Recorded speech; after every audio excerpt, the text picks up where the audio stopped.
Edmonton Oilers. See, hockey's always been with me as long as I could remember. Right from birth, I was absorbed into hockey and its culture, being named after Ryan Smyth himself. While I was growing up, I idolized him, imagining that I was him while I first learned to skate.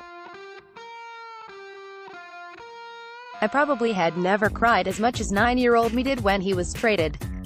I remember pretending I was sick from school the next day because I was just that broken up about it. Fortunately, I wasn't old enough to understand what was going on during the Cup run in '06, so I don't have many memories of it. The one I do have is my uncle screaming, "Shirts off for Horkoff." I still yell that from time to time in public. It gets a lot of laughs. Playoff run. However, the playoff run did change my life in another way. Following that run, my dad decided to get season sets and went on the wait list.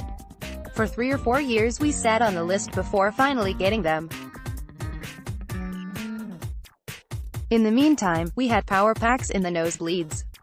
Do any of you out there remember not being able to see the ice properly because the catwalk was in the way?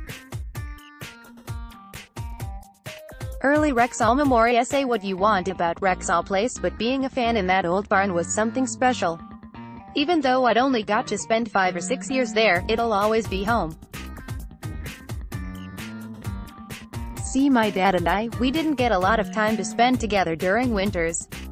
His work made it hard for him, but those 3 hours we'd spend at Oilers games, those were magical. From the long concession lines in the cramped concourse to the way the sound from fans seemed to echo and reverberate in the stands, to the seat that I sat in for 4 years that still has my name etched into the old paint. Rexall is home. Way back when I was 10 or 11, the Oilers had this hollowed-out Symbony, and they would let kids ride in it during one of the intermissions.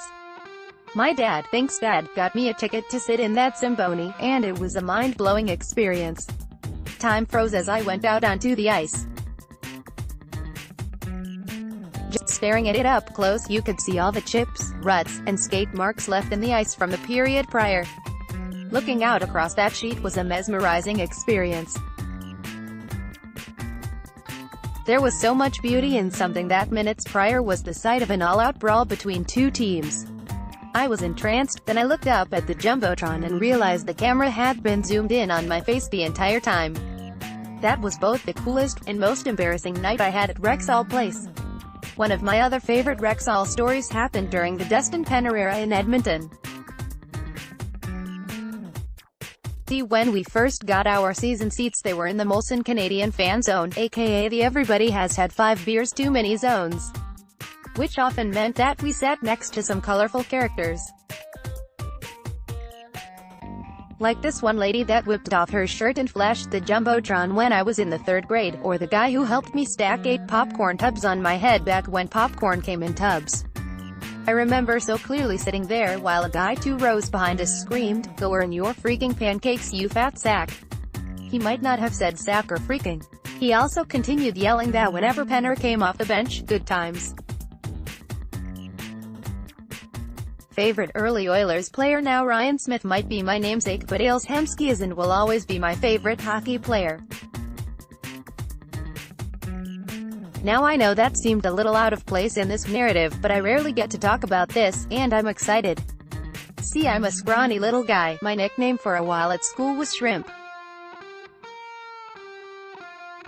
So, when I went out and saw this smaller guy bobbing and weaving through guys, I got hooked. I mean, watch this, it still gives me goosebumps. I still have a poster framed in my room from that goal. His combination of cerebral play, hand-eye, and speed was mesmerizing.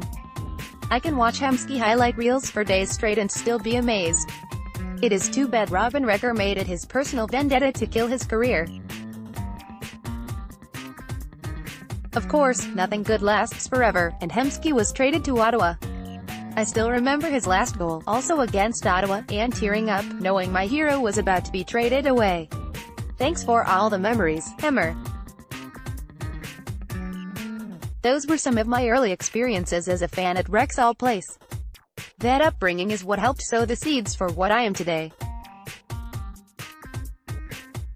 Want your voice heard? Join the Oil on White team. Write for us. From working on getting my degree in journalism so I can work for an NHL team, hopefully, to writing on this website. It all started from the day I was named. Once an Oilers fan, always an Oilers fan. P.S. Those pajama jerseys, am I right? Someone had to have been fired over